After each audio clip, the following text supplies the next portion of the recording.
Jir, iri banget sama kerjanya jadi social media spesialis. Job desk-nya cuman upload video doang, tapi gajinya di atas UMR. Emang gitu? Emang iya gitu? Emang beneran gitu? Oke, banyak banget yang ngirimin gue tweet ini dan minta gue jelasin, dan males ngetik panjang jadi gue bikin videonya aja. Hai, gue Eno Bening, social media strategist, program director, dan banyak lagi sih job yang udah pernah gue lakuin. Dan gue sekali lagi akan menjelaskan apa itu social media spesialis, bedanya sama strategi, dan kerja itu sebenarnya ngapain, dan realitanya bagaimana di industri ini. Jadi kalian siapkan makan, siapkan kopi, siapkan kerjaan kalian, mungkin sambil dengerin sambil kerja aja dan lain-lain, karena video ini akan fokus full yapping, dan ini based on my experience and my knowledge on this field. Jadi apa itu sebenarnya pekerjaan social media specialist?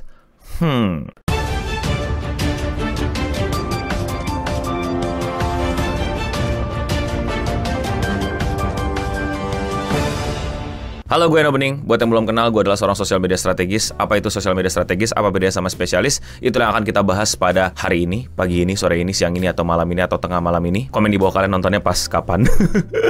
Jadi gini, gue nemu tweet yang sebenarnya gue nggak tahu apakah ini tweet beneran, apa emang cuman rage bait doang, apa gimana, dan lain-lain. Seperti yang kita tahu, ini dari akun Fast-Fastan, yang dimana orang secara tanpa harus ngasih identitasnya bisa ngirim dan bebas apapun yang dikirim. Bunyinya adalah, "Jir, iri banget sama yang kerja jadi social media spesialis, job desk-nya cuma upload video doang tapi gaji di atas UMR." Orang-orang pada salty, pada rame, pada ngomongin. Ada yang beberapa ngirim gue langsung ke WA, ada yang mention gue walaupun gue udah nggak di Twitter. Tapi intinya beberapa orang pengen tahu argumen gue mengenai tweet ini. Kalau tanya gue tentang keabsahannya, seperti apakah tweet ini bener apa rage bait, ya nggak tahu gitu, dan nggak penting-penting amat. Dan bisa jadi juga orang ini beneran tapi salah informasi, alias dia pikir kerjaannya cuman begitu, cuman upload video doang, tapi nggak lihat pada saat orang bikin videonya. Jadi kita hanya gunakan tweet ini sebagai bridging untuk menjelaskan apa itu sebenarnya social media spesialis dan social media strategis dan kerjanya ngapain ya, tanpa harus kita mikirin terlalu panjang tweet ini beneran apa enggak. Oke, sebelum gue jawab, gue mau ngasih tahu dulu bahwa pekerjaan ini adalah pekerjaan yang baru. Kenapa gue bisa bilang baru? Karena ya baru-baru ini gitu. Coba lu 20 tahun yang lalu gitu, denger nggak ada orang bilang,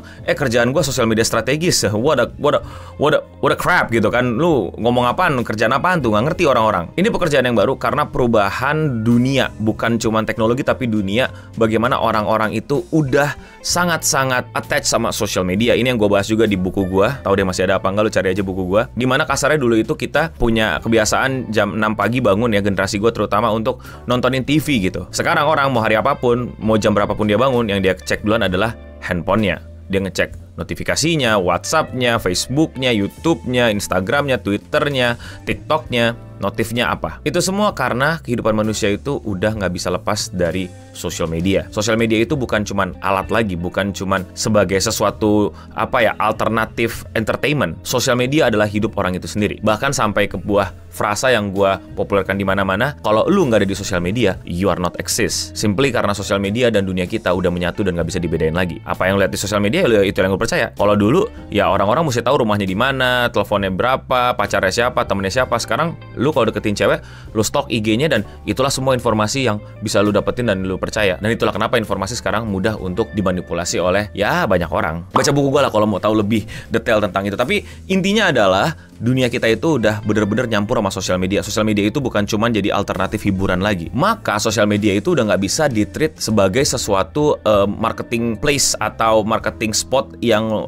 lumayan seksi, tapi udah menjadi marketing itu sendiri, atau bahkan udah lebih dari sekedar marketing. Disclaimer, gue bukan orang yang pendidikan formal di marketing, tapi gue kerja di dunia marketing. Maafin kalau termin-terminnya keliru. Tapi intinya dulu sosial media tuh kayak selain TV, selain kita beriklan di TV, di spanduk, di majalah, kita beriklan juga di sosmed. Mulai banyak nih, makin banyak. Sekarang kayak udah wajib banget udah ada sosmednya. Makanya dulu tim marketing ya udah nggak jauh-jauh dari marketing konvensional, iklan, majalah, dan lain-lain. Tapi sekarang mesti ada tim marketing sosmed lagi. Website juga dulu sempat rame dan lain-lain. Terus muncul lagi sekarang yang bedain website, aplikasi, yaitu sosmed. Makanya mulai deh kecetus sebuah ide untuk membuat tim yang khusus ngurusin sosmed. Terciptalah istilah social media specialist. Sesimpel itu. Orang-orang yang spesialisnya ngurusin kebutuhan-kebutuhan konten, marketing, dan lain-lain di sosmed. Makanya sebenarnya social media spesialis itu tuh jobnya tuh nggak upload doang harusnya, tapi bisa jadi dia adalah admin di tim sosial media spesialis. Nah, sosial media spesialis itu idealnya itu bukan satu orang, melainkan kumpulan tim yang disebut sebagai divisi sosial media spesialis.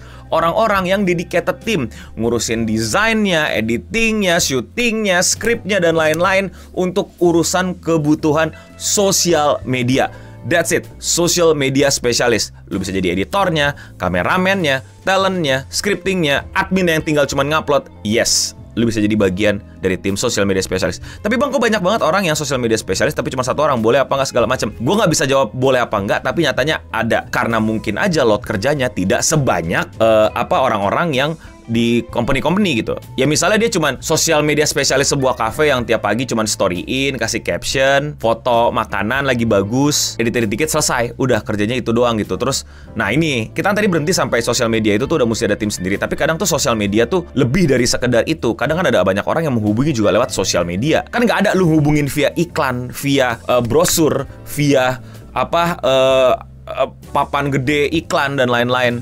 Tapi di sosial media, lu bisa ngubungin langsung, lu bisa DM, lu bisa komen dan lain-lain. Nah, makanya biasanya di tim sosial media spesialis ada juga tuh admin-admin yang kerja balas-balasin komen dan lain-lain.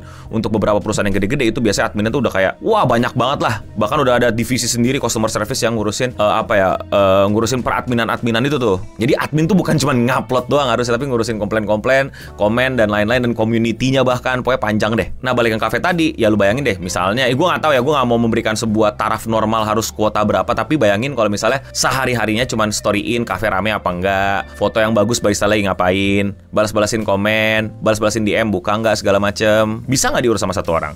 Bisa banget. Tapi kalau misalnya dia adalah sosial media spesialis di sebuah brand besar ya, brand besar yang customernya itu udah se-Indonesia, IG-nya ada 5, ada yang khusus produk ini, ada campaign-nya beda-beda segala macem. Tiap hari uploadnya let's say 20 video, 25 foto, 60 story, belum lagi update websitenya, belum lagi ngurusin e-commerce dan lain-lain. Ya kali satu orang. Jadi satu orang apa satu tim itu ya lagi-lagi load kerjanya seperti apa. Jadi kurang lebih secara singkat, sosial media spesialis ya itu bisa satu orang, bisa satu tim, bisa memang kerjaannya ngupload doang. Jadi bener bang, ada yang ngupload doang itu gaji di atas UMR. Ya bisa jadi, gue nggak punya data lengkap ya, tapi bayangin dia ngurus, let's say dia memang beneran admin ya, dia nggak ngedit, dia nggak moto, dia nggak ini, dia beneran customer service yang ngurusin let's say 5 akun berbeda dari 5 cabang franchise berbeda, dan dia akan terima uploadan gitu. Walaupun sekarang udah banyak tools buat upload, nggak perlu pakai admin ya, kalau kalian tahu ya gitu, banyak yang free juga dari sosmednya gitu. Ya ada gitu admin di tim gue pun ada admin yang kerjanya cuma ngupload doang gitu, sepenting itu juga gitu. Ya tapi kalau misalnya mungkin banyak akun dan bertanggung jawab sama banyak konten dan ada kayak semacam big plan, ya bisa-bisa aja kerjanya cuman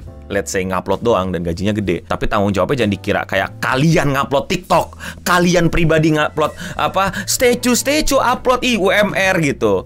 Nggak semudah itu. Jadi ya itu ya, ada yang kerjanya emang bener admin doang di tim sosial media spesialis. Boleh nggak bang kasih title sosial media spesialis? Boleh apa enggaknya gue nggak tahu, gue nggak ngerti, karena ya itu terserah perusahaan dan lain-lain. Kenapa bang job gue sosial media spesialis tapi ngurus tanggung jawab ini juga bang, strategi dan lain-lain? Nah ya ini itu kita balik lagi ke bedanya sosial media strategis dengan sosial media spesialis. Idealnya sosial media strategis itu leadernya, dia tuh leader dari tim sosial media spesialis. Sosial media spesialis tuh tim kru syutingnya ya, kalau di film-film. Sosial media strategis tuh produser dan direkturnya gitu biasanya. Bisa lebih dari satu orang juga gitu. Mereka mengkombinasikan ide mesti gimana dan lain-lain, dan kerjaannya tuh bukan bikin konten, kerjaannya justru tuh mikirin strategi gitu. Bahkan sosial media strategis tuh dibebankan juga ke bisnis. Nah, kayak tadi yang gue udah bilang gitu, bahwa sosial media tuh nggak lagi cuma tempat alternatif entertainment, tapi udah menjadi bagian dari orang. Jadi lu mesti mengerti nih, di sosmed kira-kira demografinya gimana, orang-orang auranya, bukan aura, komennya ke produk kita positif apa negatif, apa yang lagi rame, apa yang diomongin, lu ngerti nggak apa yang rame, apa yang diomongin, cocok nggak match sama brand kita nih,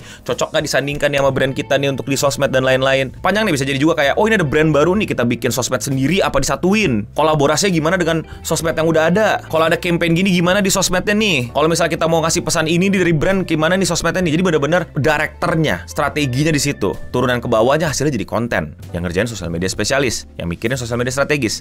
Idealnya begitu. Dan bahkan tanggung jawab bisnisnya tuh, nguntungin nggak, balik nggak, lu emang nyari customer apa mau nyari awareness doang? Lu mau ngumpulin followers apa gimana? Lu mau dikenal brandnya sebagai brand anak muda apa brand orang tua? Lu mau impactnya gimana? Untuk brand nanti gimana? Pokoknya tuh bener-bener sosial media strategis tuh menggabungkan tim sosial medianya ke tim intinya gitu, yang ngurusin brand dan lain-lain, yang ngurusin kedepannya bisnis strateginya dan lain-lain, udah di situ tahapnya. Nah, ketika ada tim sosial media spesialis yang sampai ngurusin strategi dan lain-lain sih harusnya nggak dipisah ya. Atau lu strategis tapi lu masih bikin konten. Lagi-lagi tergantung lotnya berapa, baiknya tentu saja dipisah. Yang tadi tuh yang ngasih tahu tuh kira-kira tren bagaimana, terus pandangan orang-orang tentang produk kita gimana dan lain-lain, itu ada lagi tuh social media analis. Nanti ada yang screening juga, sosmed screening dan lain-lain, kayak ngelihat gitu vibe-nya gimana orang-orang sama produk, sama tweet ini, sama konten-konten yang ini dan lain-lain. Ada juga nanti yang bisa bacain data ini nih orang-orang ternyata lebih suka di sini segala macam. Orang-orang lebih suka konten yang kayak gini, orang-orang kalau konten kayak gini lebih beli dan lain-lain. Ada banyak banget. Makanya sosial media itu tuh bukan lagi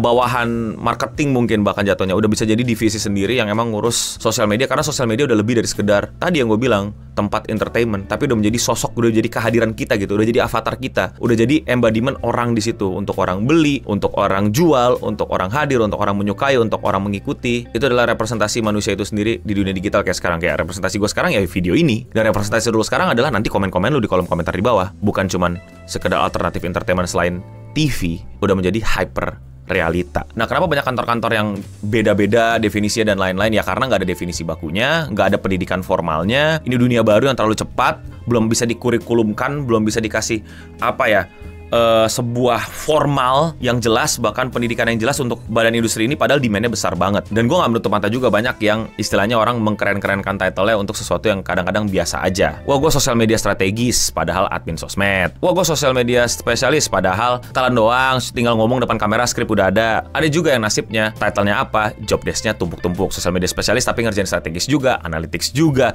screening juga, dan lain-lain. Bahkan dia syuting, dia ngeditin. Tapi video ini tujuannya untuk sedikit memberikan perspektif lah kepada teman-teman yang selama ini cuma dengar-dengar doang, cuma ikut-ikutan doang, atau mungkin banyak perusahaan yang masih ya beda-beda lah istilahnya dan lain-lain. Di beberapa agensi itu ribut loh bedanya KOL sama influencer apa. Nah, itu panjang lagi tuh ntar. Bedanya KOL, influencer, content creator, ada yang bedanya begini, ada beda begitu. Definisi yang tiap agensi bahkan bisa beda-beda. Lagi-lagi Bening bikin konten tentang sosial media. Tapi kalau menurut kalian bagaimana? Komen di bawah. Kalian juga bisa koreksi gue. Gue bukan berarti orang yang paling tahu mengenai sosial media, walaupun gue berani adu ilmunya dan pengalamannya. Tapi mungkin kalian mau update, di kantor gue sekarang begini bang, di kantor gue sekarang begitu bang, kok di kantor gue beda bang, wah pengalaman gue gini bang, pengalaman gue gitu bang. Itu silakan ditaruh di kolom komentar di bawah. Kenapa nggak bikin kelas? Malas. Udah itu pertanyaan itu mulu, kenapa gak pernah bikin kelas? Malas. Lu pada yang bikinin gue kelas, gue ngajar di situ boleh. Kalau gue sampai bikinin semua dari nol, malas. Mungkin nanti lah kalau udah butuh banget, tapi sekarang kebetulan kemalasannya lebih tinggi daripada kebutuhannya. Dan kalau kalian mau support tanpa harus membeli kelas, bisa dengan cara klik tombol subscribe. Dan ya, sekian Ojisan ngomongin tentang sosial media. Sekian seputar Literatur episode kali ini. Gue Bening pamit undur diri, dan untuk kita semua, stay clean and sound. Semoga membantu, semoga bisa memberi pencerahan buat kalian. Mungkin kalian bisa tanya-tanya juga di kolom komentar di bawah, ada pertanyaan yang belum terjawab atau enggak. Siapa tahu bisa gue jadiin ide konten gue untuk konten episode seputar internet berikutnya. Oke? Stay clean and sound.